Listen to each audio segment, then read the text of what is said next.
Good evening and welcome to the Monday, March 20, Muscatine School District Board of Education meeting. Madam Secretary, can you please take roll and help us determine the quorum, please? Sure. Director Connard. Here. LaRue. Here. Morgan. Here. Shure. Here. Cooney. Here. DeBeat. Here. And Phillips. Here. The quorum is present. Thank you. Our next item on our agenda for tonight is to recite the Pledge of the Allegiance. So I ask all of you to stand and share that with all of us. I pledge allegiance to the flag of the United States of America and to the republic for which it stands, one nation, under God, indivisible, with liberty and justice for all. Thank you. And on behalf of the school board, we would like to welcome all our visitors and media representatives. Moving forward, the student board member updates, and I think good timing. Caleb, thank you. Thanks for being here. You came in at the perfect time. Well, apologize for my tardiness. Don't have a don't have a ton for you tonight. I've been on spring break, so I've been relaxing. But the spring sports will be starting up at MHS. Boys and girls soccer, boys and girls track, boys and girls tennis, as well as girls golf. At the high school, we have a lot of tests coming up. We have our Iowa State testing, as I'm sure a lot of you guys know. So we'll have that next week. And then juniors and some seniors will have ACT testing the week after. We're going to have a new principal this year, next year. Sitting right over there, Ryan Castle, congratulations. And other than that, I guess as far as student concerns, I don't know how many of you have heard, but we've had a lot of medical emergencies that seem spontaneous from individuals who may not have any history of things such as passing out, and there's concern about whether that could be from drug-related substances that are inhaled in the bathrooms and such like that. So that's becoming a concern, that maybe faulty vape cartridges that whose aerosols are in the bathroom are causing these students to have these issues. Thank you, Caleb. Anybody have any question for Caleb? Is that like speculation that it might be That's from vaping, or? That's speculation from I think students. I know our nursing staff across the district are working together, looking at, all of the information that they have. These are all separate cases, trying to find connections. I know they're working with Trinity Muscatine and trying to get input from them as well to make sure that obviously we're keeping kids safe and healthy at school. But to this time, I have not heard a conclusive, we think it's this. It's just, it is more frequent, seizures, passing out than what we've seen in the past. So I know they're, obviously they're concerned about it and taking a very close look at that. Caleb, can I ask you a question directly? Yes. When you reported that, is that the student, or is that from a student perspective that you guys have concerns that there might be some That's a student perspective. residual? There's some residual aerosol in the bathrooms? Yes, that's a purely student perspective. Because if that's the case, I think that we probably could have the air quality tested in those bathrooms once in a while, just to make sure to assure you guys that it's okay. That would be something I would look at if we could. And you put monitors in there, correct? Yeah. How many We monitors? have them. We don't have them everywhere yet. We're looking to expand that, including the locker rooms, as you can imagine. So part of this was, let's test this out. Let's get some in our main bathrooms, areas where we knew things were happening, and as kids will do, they start to figure out where they are and where they aren't. And so I know that's a priority to add them into more spaces and get that that building covered, and the junior high covered as well.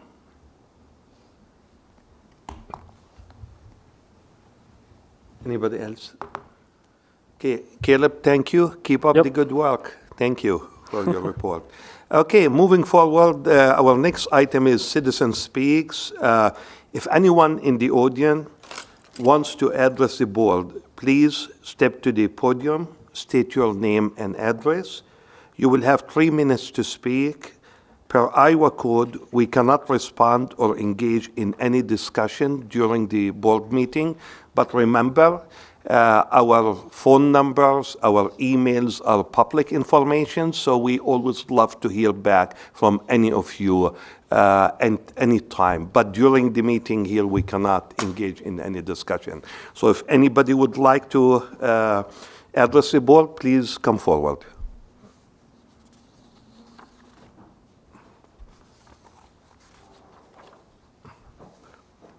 I'm Daphne Donald, and my address is 1559 Washington Street here in Muscatine. And we have a special guest tonight. I'm very excited to introduce Lillian Lorber. And I'm going to show you this because I don't know that you've seen this yet. Every year we have a Muscatine Race for the Schools on the first Saturday in May. And the last few years we've had a poster contest where we've asked kids to create a poster that might entice people to sign up for the race. So as you can see that? Lillian's poster is in the middle here, and then we just added Race for the Schools and how to sign up. So these were I just picked these up today. They just got them off the printer, so you can have that one. So I wanted to thank Allison and congratulate her. Congratulations for winning. She got the most votes. We had a online vote, and she won. So good for you. And then we do have, because she had the most votes, she's the winner, she gets a free entry. So I always encourage the kids, even if you don't think you want to run or you're not sure, that go ahead and sign up because you get a t-shirt. So you get a free t-shirt, so that's for you. And then we also have just a little thank you, and actually all the kids that made a poster this year will get a little certificate that says thanks, and McDonald's donated a McDonald's Happy Meal, so you get a free Happy Meal too. So thank you. And your mom and dad are here too, right? Do you want to take a picture? Do you mind taking a picture? You want to turn around? Do you want mom? Yeah. Sorry. So while they're getting ready for the picture, I will remind everybody, Lillian's family came with her tonight. And Lillian is a 4th grader at Mulberry School. We had a lot of kids this year that did posters, so we really appreciate that. But I'll just remind you, the race is May 6th. And that's the first Saturday in May. It's held at the Muscatine High School, and we have a 5K at 8:30 and a Muskie Mile at 8 o'clock. If you do both races, you get a special medal. It's called the Muskie Challenge. We also challenge the kids and the staff and parents to sign up when they sign up to choose the school. You don't have to have kids in that school. Anybody can choose, represent a school, and they have a little contest for that as well. And then tomorrow night, we're going to be at Culver's, which I have some flyers out there. And from 5 to 8, a portion of the proceeds will go to Race for the Schools. And we appreciate that. Then we don't have to charge as much for the registration fee. So we do things like that. I also have extra posters. If mom and dad want to take an extra poster, there's some in the back. Or if anybody would like to take a poster to their place of business, that would be fine. We have plenty. We appreciate our PE teachers help out, our art teachers. Everybody on staff really helps with the race, and we appreciate that. So I think this is our 10th year. I forgot that. Our first race was in 2013, so we've had a decade of running now. So, yippee! Thank you.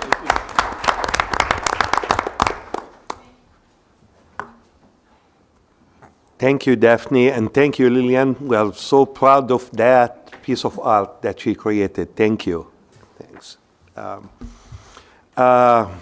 Moving forward, our next item is the Board Targets Goals Report. Item A, students will graduate prepared for post-secondary options. Item B, Muscatine schools will utilize resources effectively and equitably. Item C, students will learn in a positive and supportive environment. So after that, we have our superintendent updates, please. So just a few things to bring to your attention tonight. One of the things I've mentioned, we just bring a legislative update each time. Something I talked about at community conversations, just to make sure is on your radar and the community's radar, is Senate File 251. And that's specifically a 5% limit on expenditures that are not directly related to student instruction or activities of students. And the concern on that, currently we already have Iowa code that limits 5% of the general fund expenditures on executive administration. That's superintendent, director, school board, and principals. I think most districts are about 1.7% is spent on that, and we're certainly right in that range. The way this bill currently is written, it would expand that definition to SROs, our mental health therapists, our resource navigators, anyone it's custodial maintenance. I mean, it's just this wide range of things. And obviously there's great concern with that in terms of the number of staff members in critical roles that support students and families in different ways. And so it's important again, I think we reach out to legislators and let them know, at least as it's specifically worded, I have no objection to that 5% on executive administration. Right now, the way it's written, every single school district in the state of Iowa would be over that 5% cap. Now, it's also for districts over 1,000 students. So it does exclude those smaller, very rural districts, but certainly we would be a part of that group. So again, I certainly understand we want to put as much money into the classrooms as possible, but when we look at some of those really critical support roles, and things have changed. I think the senator who had introduced this bill talked about the increase in staffing from 1993 until, I believe, 2019, and we've had declining enrollment across the state, but we've had a significant increase in staffing, and 60% of that increase is not teacher increase. It's not related to teacher. But when you start to dig into that more, when you think back to from 1993 to now, we hadn't had a Columbine incident yet, where after that we really started talking more about school security, our resource officers. We have a number of teacher support positions that come through our teacher leadership. So our instructional coaches and a lot of those mentoring and induction specialists, all of those were added. There was added funding from the state, and we added those positions, right? When you look at mental health, our resource navigators, all of those are critically important positions. And the other thing I just talked about especially with our community conversation folks, today is, again, we have a staff of 800 individuals, and when you think about businesses in the community that are that size and the infrastructure that it takes to run an organization like that, everything from human resources to our technology department. As we're talking about cybersecurity and the increase of cyber attacks on schools, we need those kind of support positions. So I think it's important to reach out and share if you have concerns around that. I certainly do, to make sure that they understand the language as it's currently written and the impact that it would have on a number of districts throughout the state. So I want to make sure I got that in front of you. Also wanted to talk. Clint, just to clarify before we move on from that. So I think another part of the comparing 1993? 93, yes. So we looked at on our agenda tonight, and we've talked about this a couple different times, was the conditions of instruction where we're deleting it. And in that, it said that class sizes could be from 1 to 35. So at that time, that was an okay thing. We don't have class sizes of 35 anymore. And we know that that's not good to have class sizes of 35. So that's why some of that staff increase went to making smaller class sizes as well. So I think that that's probably something that we at least want to note. At least when we add additional staff for class size, that would be directed at, direct instruction and would still qualify outside of that 5%. But I understand that part of it, but the logic behind we've increased this number significantly and we have declining enrollment. Well, part of it was you also had class sizes that were much bigger than right now, or it was acceptable to have class sizes of 35, where now it's not acceptable to have class sizes of 35. Yep. So the other thing, and you'll be looking at staffing in our consent agenda here later, but just an update. Currently, we have about 14 open elementary positions. 8 of those are like regular classroom positions. We've got some special ed positions in there as well. We have 3 openings at Susan Clark and 3 at the high school. So right now, more of our openings are at the elementary. We've had a good number of hires from our fall group of student teachers. We hired, I think, 8 out of 10 of those. We've hired about 9 staff members since the first of the year. So we're doing a good job of filling those positions right now. I know Jamie and principals have been at teacher fairs all over the place and have had some good success with that in getting some great candidates. And getting some interest in our district. And I just wanted to share too, Jamie had shared with me, Jamie Krager, our HR director, that at one of these teacher fairs, had a teacher came up to apply specifically to Muscatine because she had heard it's a great place to work. So, something, again, I think the word's getting out, a lot of good things happening, and so we got to feel good about that. But we've got a ways to go, and we'll keep working at it. And again, I think we've been, kudos to Jamie and her team. We've been very proactive in getting openings out there and getting candidates interviewed and looking at our student teachers and all those things to be as up to date in our staffing as possible. So we'll continue. Go ahead. Of the special ed openings, are those primarily level 1 or level 2? And I know that we've had trouble filling level 2 positions. Have those been ongoing, and is this one that's are these positions that we've had open for 2 years? That I don't know. have an answer to. And at MHS, are the 3 openings, there's some positions that are a lot more difficult to hire than other positions, whether it would be industrial tech, because there's only one school in Iowa that graduates industrial tech teachers. So do you know the makeup of those 3 teachers either? I do, but I'm trying to search through my email as Okay. you're asking me that question to try to identify that answer. And Jamie is not able to be here tonight, so I do have that somewhere. So give me just a second on that.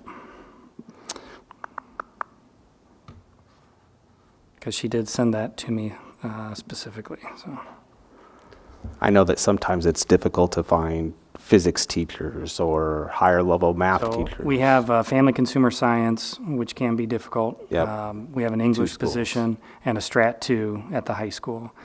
At Susan Clark, we have a health position, 2 Strat 2 special ed positions, and a TLC instructional coach position. Then at the elementary, outside of the grade level positions, we have a social emotional behavior health lead position, Strat 1, 2 Strat 2s, and 2 title reading positions.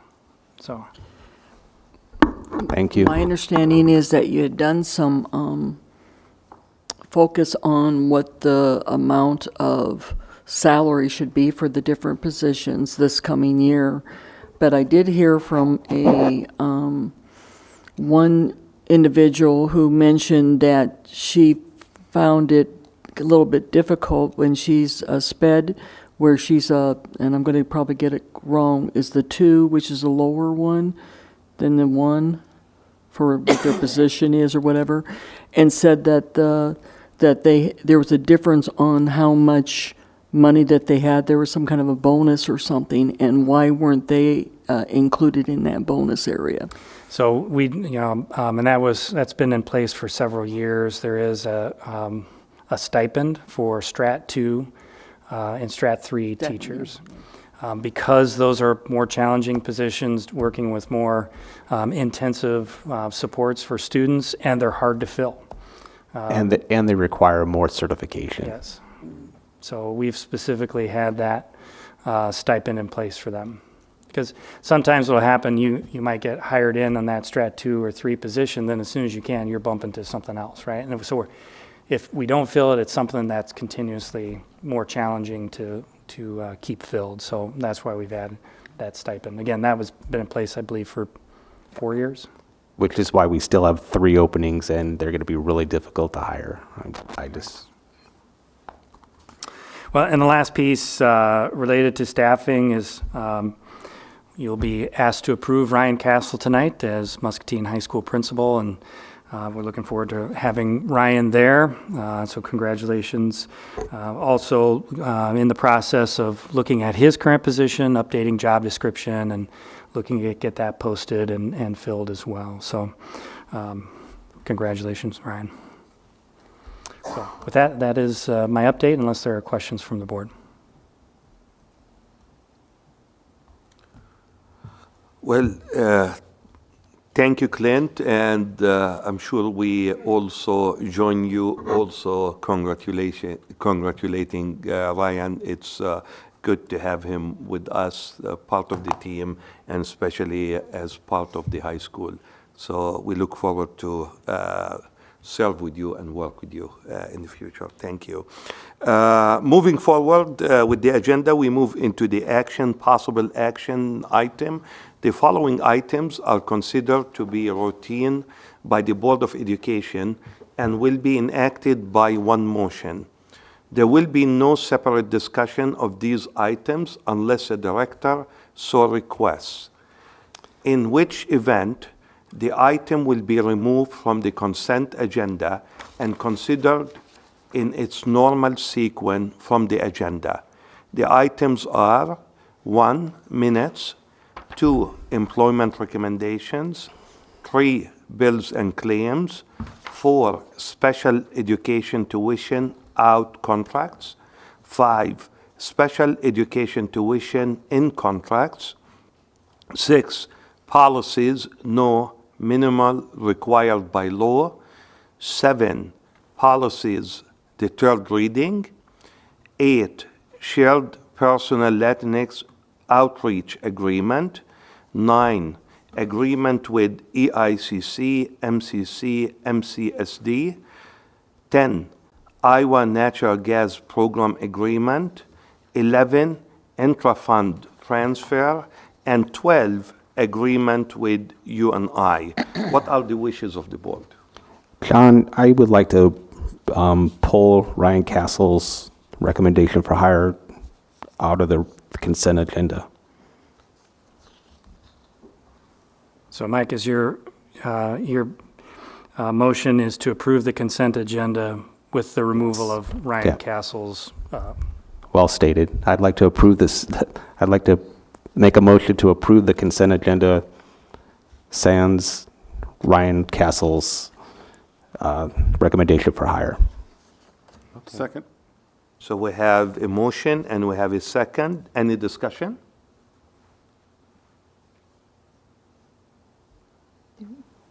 Okay. Have discussion?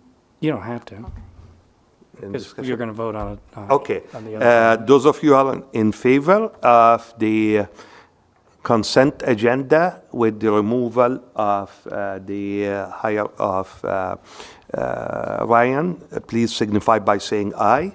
Aye. Any opposition? Okay, motion carried.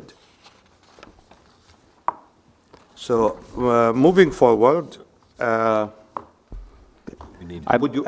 Yeah, I'd like to make a recommendation to hire Ryan Castle as the next principal at Muscatine High School. I just thought it was something that was probably a bigger deal than just being on the consent agenda. I think it's something that we as a board, I just want to show him our support. So I thought it was a bigger deal to pull it from it. And I want to congratulate Ryan. I think it's a good thing. So I make the motion to hire Ryan Castle and separately. Okay, so we have a motion to hire Ryan Castle as the new principal for the high school. Any second? Second? And second, any discussion? Just like to congratulate you, Ryan, and just let you know that we're here for your support. If anything we can do for you, just let us know. Thank you, guys. I appreciate it. Thank you very much. Congratulations. Okay, so moving forward, those of you who are in favor of the motion, please signify by saying aye. Aye. Oppose? Congratulations, Ryan. Thank you. Okay, moving forward with our agenda, and thank you, Mike, for bringing up this. And Matt, thank you for seconding that motion. Moving forward with our agenda, we move to item N on our agenda, which is to approve the collective bargaining agreements between Muscatine Community School District and Local 1560, Council of ASME for the Secretarial, Clerical, Aid, and Paraeducator Unit, Bus Driver Unit, Food Service Unit, and Custodial Maintenance Unit. What are the wishes of the board?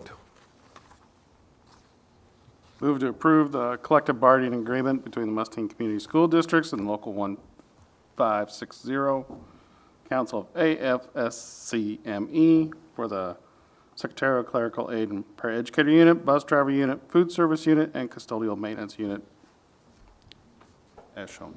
So we have a motion. Do we have a second? Second. Okay, we have a motion and a second. Any discussion? Okay, those of you who are in favor of approving item N, which is to approve the collective bargaining agreements between Muscatine Community School Districts and Local 1560, Council of AFSCME for the Secretarial, Clerical, Aid, and Paraeducator Unit, Bus Driver Unit, Food Service Unit, and Custodial Maintenance Units, please signify by saying aye. Aye. Any opposition? Okay, motion carried. Thank you. So moving forward to next item, to set a public hearing for the FY24 budget for Monday, April 17, 2023 at 7 p.m. at City Hall in Council Chamber. What are the wishes of the board? I'll make a motion to set a public hearing for the fiscal year 24 budget for Monday, April 17th at 7 p.m. at City Hall. Second. So we have a motion and a second. Any discussion?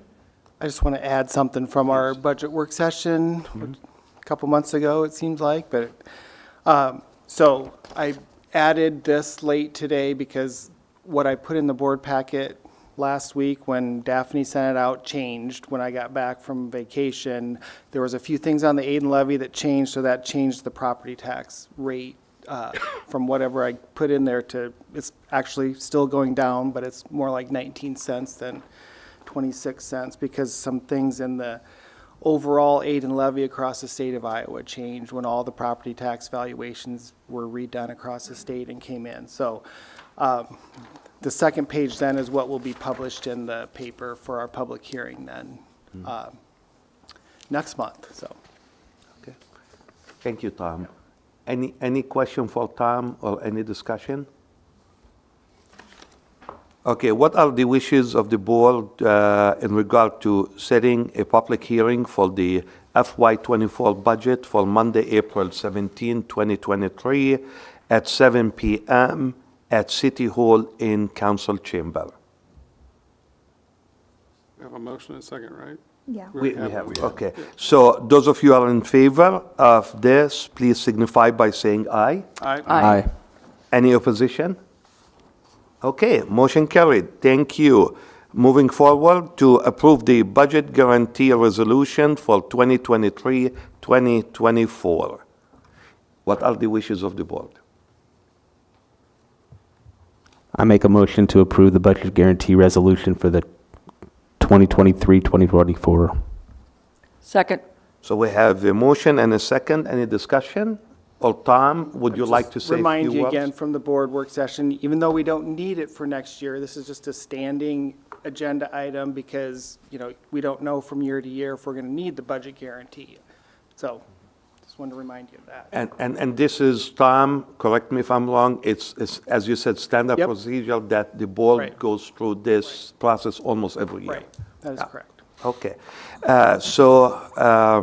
Those of you, any other discussion before we vote on that? Okay, those of you who are in favor of approving the budget guarantee resolution for 2023-2024, please signify by saying aye. Aye. Any opposition?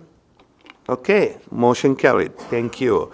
The next item is to approve the purchase of two 2023 Ford Econoline box trucks for the Food Nutrition Service Department from Landmark Auto for the total price of $125,796.52. What are the wishes of the board? I'll make the motion to approve the purchase of two 2023 Ford Econoline box trucks for the Food Nutrition Service Department from Landmark Auto for the total price of $125,796.52. Second? Okay, we have a motion and second. Any discussion? And I see Ryan is ready to answer any question. Ryan, are these like just bid out? Do we have local? So we tried to bid this out. I've sent this to 17 different dealers. And so the 2023 like box truck cutaway vans are not being manufactured anymore. We have no guarantee in getting these, even in 2025 right now. We found some in stock in Illinois at Landmark. That is the only bid that I have received from any dealer, anywhere that I've reached out for.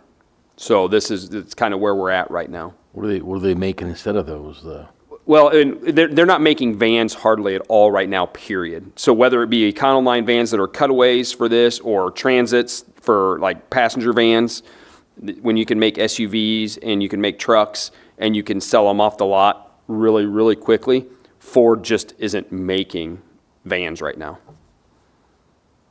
And these have then specialization areas? Yeah, so with each it of these because it's for the have a nutrition. 16-foot box storage, van on the back, cube van on the back, so that as we finalize the centralized kitchen and we start to ship that food out to our various schools, it enables us just to have a better flow of food for those guys. These have lift gates too? Yes, they have lift gates too. Do you use these vans type today? Yeah, yeah. We have two right now, and they're both on their last legs. Yep. So that's why we're looking to replace both of them right now.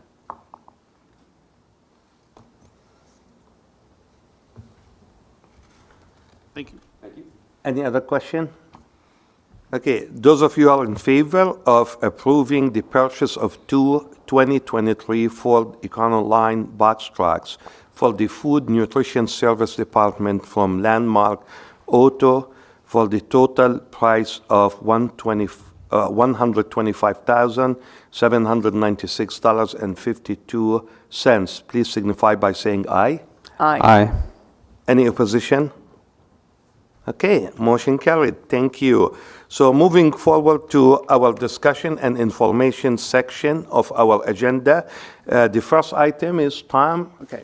All yours, February financials. So tonight are the February financials. As of February 28th, our reconciled bank balances are presented.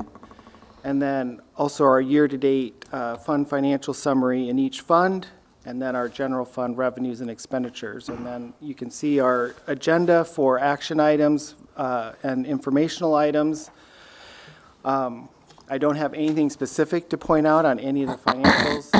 So if you have any questions, either tonight or later on, please feel free to reach out to me. So we are, what I would say, about halfway through our fiscal year as far as paying salary and benefits. So I think on the last page, looking at our expenditures, you can see we're right around that. So no, like I said, no red flags on anything. So that's it. Any question for Tom? Thank you. Thank you. Thank you. Item B, under discussion and information, is the first reading of policies 601.3, talented and gifted, 601.4, summer school instruction, 900.4, visitation by students, adults, groups, or agencies to the Muscatine Community School District, 900.6, outside resource people. Any question or discussion about any of those policies? Yeah, John, 900.4, it states in the second paragraph that basically you're not going to have visitors without prior approval by the principal. I think that there probably should be a time limit, like 24 hours at least in advance, because prior would be, well, I'm going to be there in 10 minutes, and we want to have my understanding or my reading of what we're trying to say here is that the principal needs to be able to notify the teachers and make arrangements so that it's not a surprise. So whether that's 24 hours, 48 hours, or whatever, I think there should just be some a time limit put in there. And is this just in when someone's going to visit a classroom? I mean, I know it says schools, but I'm thinking to even ongoing volunteer opportunities and things too. As a volunteer in the schools, I do not notify the principal of my attendance at the schools. Should that be a standard, or is there another designee based on like the nature of reason for visit? I think part of that is actually getting into the classrooms. I think Okay. when you're a volunteer, you kind of have established relationship, what you're going to be doing. You know, no one just off the street is walking in saying, "I'm volunteering not. today," right? So I think, Right. those are, some of the pieces. So they're aware that you're there volunteering. You've been through that process. So And Clint, I'm sorry to interrupt it, but my take on that, Lindsay, was at 900.6 down the road, we added outside resource people and volunteers. So I think that policy probably addresses how we deal with volunteers, as opposed to, that would be an ongoing thing maybe, as opposed to that one time kid came back from spring break and wanted to go in and sit with his old class, okay? Or Sure. they wanted to come visit for some reason. Okay. Any other points? And again, if any of you have any suggestion, please send Daphne also any suggestion as well going through the first reading yet. Matt? Go Yeah, ahead. section 1.3, the talented and gifted education programs. How is that today? Or where is it still happening in the Yes, we still elementary have- schools, junior highs, high schools, and qualifications for that activity? well, I understand as they Sport? get to specifically the high school, but in some ways the junior high as well, it changes a little bit just because there's more classes and more opportunities. We have students at the junior high and high school, they may have access to MCC courses, AP courses, so it becomes less of an issue. It's more of an elementary. So we do have talented and gifted teachers that are supporting students in our elementaries. But I see we're adding the superintendent to develop a talented and gifted program. Is it expected to change, or is it different? It is not expected to change. Same across all the schools? Yes. Thank you. Any other item? I have a question, but maybe more even just to think about as we continue to discuss these ones. But for the summer school instruction, is Spark meeting that need of summer school and teachers that would otherwise make a referral for a program like that? Because now they're attending Spark, right? If you're at the elementary level. Yes. And then have there been any other changes to how summer school is delivered for, say, middle school or high school? They're still doing it. It's not, obviously as in-depth. At high school, it's more of a credit recovery program, right? Susan Clark also is doing, some summer program. They're trying to do a kind of a in between the Spark program and a credit recovery program, so a few more activities involved in that. But it's more targeted. Spark has been really, we still target, make recommendations for parents, for students to attend Spark, but it's open to everyone. And are you seeing that those that are referred are attending? And summer school, I feel like, has seemed not to be mandatory, but strongly encouraged, where Sparks maybe is a little less strongly encouraged? I think, well, the problem is even if you strongly encourage them, they weren't always going, right? So the background of Spark is to create an environment that still has a focus on academic skills, but it's also all of those opportunities and other enrichment activities. And when you open it up to everyone, there isn't the stigma, well, I'm getting stuck in summer school, right? I get to go to summer school. It's fun. The activities and the opportunities they have are really amazing, right? So it creates an environment where kids want to go because it's full day and full weeks. It's easier for parents to commit to that because if it's half day or partial time, I still got to find care or coverage, daycare. So it makes it easier for parents to be a part of that. I would say the only probably change that we'll be making this year is we typically would do that during conferences, start having those conversations and get parents to kind of sign up. We're holding off because if we do it too soon, parents will say, yep, we want to be there, that sounds great. And then we get to the summer, a few months have passed, and then they don't show up. So because we staff it based on some of that enrollment information or interest information, if we do it a little bit closer to summer, we'll get a better idea of who's really interested and serious about going. For the community and every daycare provider that wants to know, what is that date? So I will have to get back to you on that. I know they're having conversations on that. The other challenge that we'll be discussing with our administrators around that is Jefferson's going to have some construction work starting this summer. It's going to continue next summer. The additional challenge is that they're going to be doing construction around Jefferson as well. So when you have construction going on in the back and you have construction going on in the streets on either side, that's going to be a challenge. Originally, when we were starting Spark, it was going to be at McKinley. And what happened is they were working on both ends of the street. So we had to move it to Jefferson. Well, now we're kind of in that same, situation. So we're still working through that and we'll get those dates out as soon as we can. Any other question? Okay, thank you. A great discussion. So moving to item C, review administrative regulations.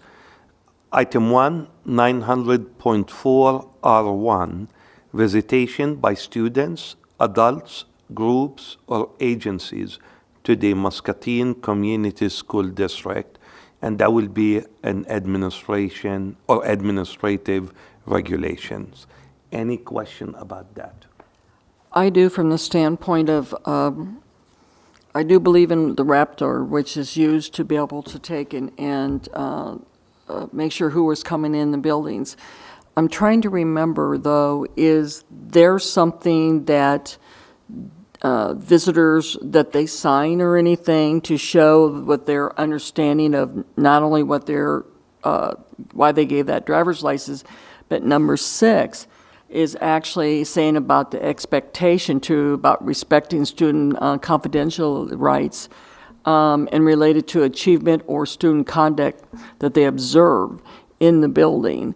And just think that it would make sense, if you do not, is to have something that so they understand what's going on while they're there in the building. And we could certainly hand out a copy of the regulations with the first time when they're swiped through, so that obviously after that, we'll print that badge out, but they've at least seen when it's their first time through and we run them through the Raptor system, we could print out a copy of that and hand it to them.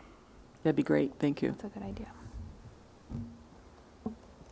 Any other question? Okay, moving to item D, the announcements, meetings, and events. April 10th, Easter Monday, no school. April 11, Riverbend Food Pantry at 4:30 at the Admin Center. April 17th, School Board Community Conversation, 6 p.m., lower level, City Hall. And April 17th, regular board meeting, 7 p.m., City Hall. And again, in April, the board will be meeting the third Monday due to the second Monday, the school system will be closed because of the Easter Monday. April 20th, 2-hour early dismissal. April 21st, in service, no school. Anybody has anything to add to this announcement? Yeah, I want to congratulate our robotics team. If I'm not mistaken, I believe that they qualified for Worlds again, which means that they won a regional event and are one of the top teams in the United States once again. I mean, that's back-to-back years, which is Wow. unprecedented. So congratulations for their hard work, and go get them. Thank you, Mike. Anybody else? Okay, if not, do we have a motion to adjourn, please? I'll make the motion to adjourn. Second? So we have a motion and a second. Those of you who are in favor, please signify by saying aye. Aye. Oppose? Okay. Good night, everybody. Thank you.